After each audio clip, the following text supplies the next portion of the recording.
آج نہ ایک اور دن بھی نہیں، حضرت علی کرم اللہ وجہ کریم کا دن بھی، صحابہ کرام رضوان اللہ تعالی اجمعین کا بھی دن ہے۔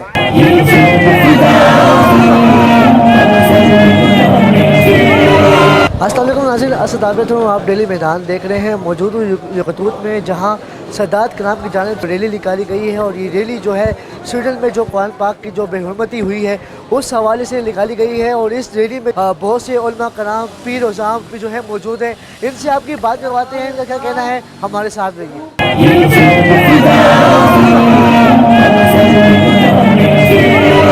آج کا دن اللہ کو راضی کرنے کا دن ہے۔ آج کا دن حضور نبی کریم صلی اللہ علیہ وسلم کو راضی کرنے کا دن ہے۔ یہ اللہ کی نور کا دن ہے، قرآن نور ہے، یہ لوح محفوظ پہ بھی لکھا ہے، اور اس کی حفاظت اللہ خود کرے گا۔ ہمارا امتحان ہے کہ کیا یہ قرآن سے محبت کرتے ہیں یا اپنی دولت سے، بچوں سے۔ شکر الحمدللہ ہم لوگ قرآن کے اوپر اپنے بچے، ماں باپ، ہر چیز قربان کرتے ہیں۔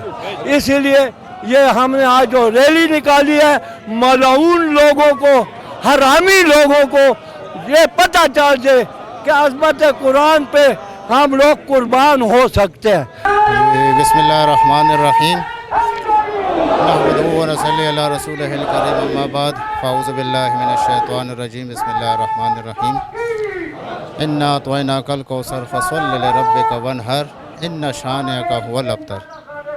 آج کا دن جو کہ ہے تو جمعہ کا دن، جس کو سید الایام کہا گیا ہے، اور جو واقعہ قرآن کی بے حرمتی کے حوالے سے پوری دنیا کو پتہ چلا ہے، مسلمانوں کو، اور حضور علیہ الصلوۃ والسلام کی شان میں گستاخی ہوئی ہے، اور قرآن کی عظمت کے خلاف جو معاملہ ہوا ہے، اسی کے حوالے سے آج یہ اتنی بڑی ریلی جو ہے منعقد کی گئی ہے۔ حضرت سیدنا مولوی امیر شاہ گیلانی رحمۃ اللہ علیہ پشاور شہر کی بہت بڑی ہستی ہیں، خاندان ہے بہت بڑا گیلانی سادات کا۔ جب بھی دین اسلام، شریعت کے بارے میں کوئی ایسا معاملہ اٹھا ہے تو سادات گیلانی حضرات نے سب سے پہل کی ہے، اور انہوں نے اپنی طرف سے، اپنے علاقے کی طرف سے، مسلمانوں کی طرف سے نمائندگی کی ہے، اس حوالے سے کہ قرآن کی جو بے حرمتی ہوئی ہے، اور قرآن وہ قرآن ہے کہ جو اس امت کی آخری کتاب ہے، اور قرآن کا جو سننے میں آیا ہے، بزرگان دین نے فرمایا ہے کہ روز محشر قرآن پڑھنے والوں کی سفارش کرے گا۔ تو یہ وہ قرآن ہے کہ جس نے آج اس قرآن کی عظمت کی خاطر اپنے ایمان کا ثبوت دیا ہے اور شامل ہوا ہے۔ تو یہ قرآن جو ہے روز محشر لازماً جو ہے بڑے صحیح انداز میں، مکمل طور پر جو ہے ان کی حمایت کرے گا اور شفاعت کرے گا۔